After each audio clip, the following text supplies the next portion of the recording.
I'm Dr. Ayushi, Director at Purple Heron Hospitals, also Pain, Musculoskeletal Medicine and Rehabilitation Specialist. जब रेनू जी हमारे पास आई थी तो वो अपने बाथरूम तक भी चल नहीं पाती थी, उनको थोड़ी सी भी वॉक में काफ़ी दिक्कत आती थी, काफ़ी दर्द और सूनापन था, दोनों हाथों के अंदर सूनापन था, पैरों में कमज़ोरी थी, राइट साइड ऑफ हैंड में भी काफ़ी कमज़ोरी थी, सूनापन, नमनेस, टिंगलिंग सेंसेशन काफ़ी ज़्यादा था। उनकी लाइफ जो थी काफ़ी रिस्ट्रिक्टेड हो गई थी। मेरा नाम रेणु शर्मा है। मेरे को दर्द रहता है, पहले कई दिनों से मेरे को दर्द है। मैं पहले गिर गई थी तो फिर मेरे पहले कमर में दर्द हुआ, फिर पैर में हुआ, ठेठ से पूरी ऊपर से लेकर नीचे तक पूरी दर्द हुआ। कंधे में होता है, गर्दन में होता है, जब हाथ ऊँचे नीचे करती हूँ तो दर्द होता है। और इतना दर्द बढ़ जाता है कि कभी रोना तक आ जाता है। पैर से चला नहीं जाता, खड़ा नहीं हुआ जाता। खड़ी होती हूँ तो पैर पूरा लचक की सी स्थिति हो जाती है, मैं चल नहीं पाती। थोड़ी सी चलती हूँ तो ऐसा लगता है कहीं गिर नहीं जाऊँ। तो हमने उनकी MRI को बहुत ही कॉम्प्रिहेंसिवली स्टडी किया। उसके बाद हमने काफ़ी प्रिसाइसली प्लान किया कि हम किस तरीके से आगे बढ़ेंगे उनके केस में, क्योंकि प्रॉब्लम इतनी ज़्यादा लेवल्स पे थी कि operative option was not our choice. You can not operate on 10 levels. So there were multiple spondylotic changes in the cervical as well as in the lumbar spine, and we could not have operated on so many levels, so that was obsolete. But considering her problem, उनकी जो दिक्कत थी, उनकी जो restriction of life थी, वो जी नहीं पा रही थी दर्द के कारण, सो नहीं पा रही थी, चल नहीं पा रही थी, तो हमें कुछ ना कुछ तो मिनिमम इंटरवेंशनल करना ही था so that we can alleviate her problem. Cervicogenic dizziness की भी उनको बड़ी कंप्लेन थी, नोजिया, चक्कर आना, सर घूमना, because of the cervical spine and spondylotic changes in the cervical spine. Her proprioception was also getting compromised. So we had to work very holistically to ease out all those problems. And after comprehensive study of her MRI, we planned for multi-level intraspinal blocks under the C-arm guidance. Also, we did subacromial subdeltoid bursal blocks in the bilateral shoulders in C-arm guidance only.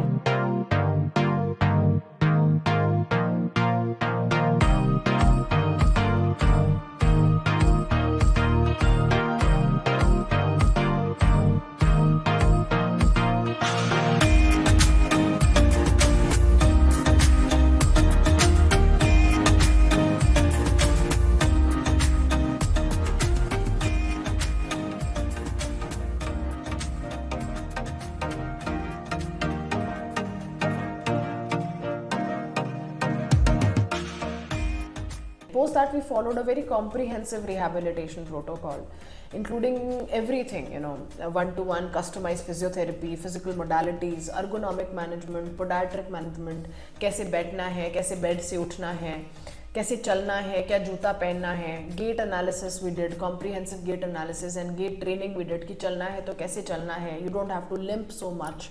We gave her a special footwear of balanced forward incline and rocker bottom so that the rollover during the gait cycle can be enhanced and quickened. So that's how comprehensively we dealt with her problem. We started with isometric exercises, stretching exercises, and now the schedule will be followed for the next 6 months, जिसमें हम उनका proper rehabilitation protocol को follow करेंगे और धीरे धीरे उसको difficult level पे करते जाएंगे as she recovers. So this is the holistic approach that we followed in this case, and I'm really glad that Renu ji has shown tremendous recovery. अब वो आराम से चल भी सकती हैं, अपना काम कर सकती हैं, उनके चक्कर काफ़ी कम हो गए हैं, अभी तो 2 ही दिन हुए हैं, and we are sure that they are going to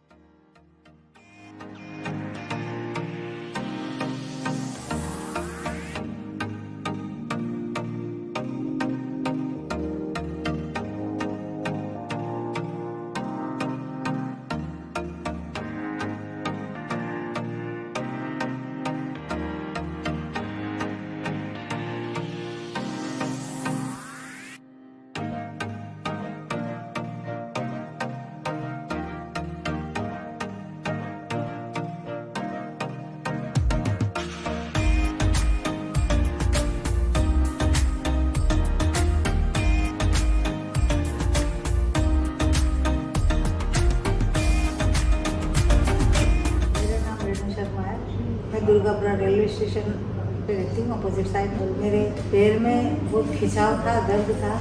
हाँ, मैं 2 महीने से बहुत परेशान थी, मेरे से चला भी नहीं जाता था। कई बार तो दर्द की वजह से रोना आ जाता था, परेशान रहती थी बहुत ज़्यादा। फिर बाद में मैं यहाँ डॉक्टर साहब को दिखाई, तो हम पीपल हॉस्पिटल में आ गए। फिर इन्होंने देख के फिर जब मेरा इलाज किया मेरा, हाँ मैं आराम से चल रही हूँ, पहले चल नहीं पाती थी।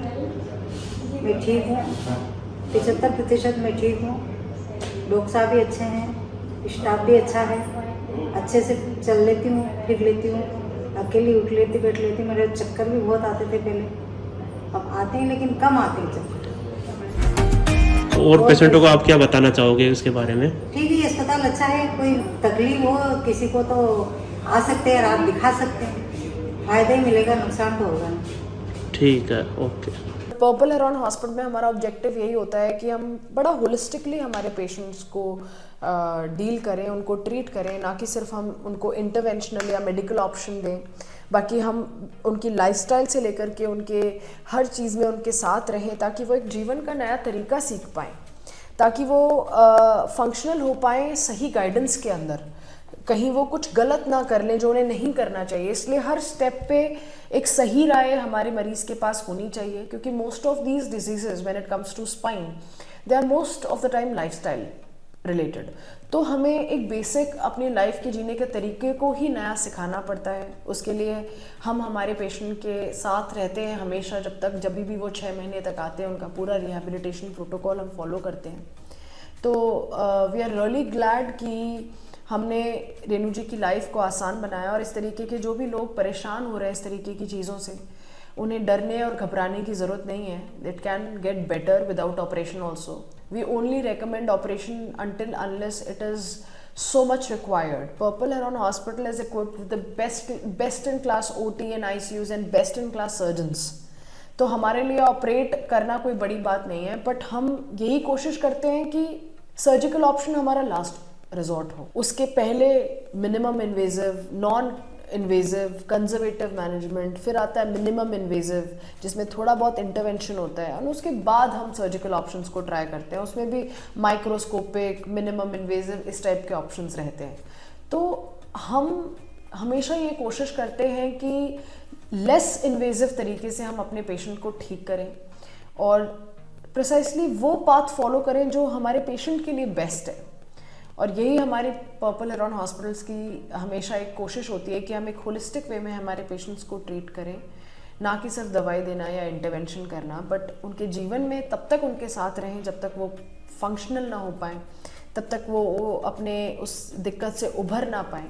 और मुझे बहुत खुशी है कि रेणु जी ने बहुत अच्छा रिकवर किया है, और आने वाले समय में हम और अच्छा करेंगे और अच्छा करते जाएंगे। Thank you.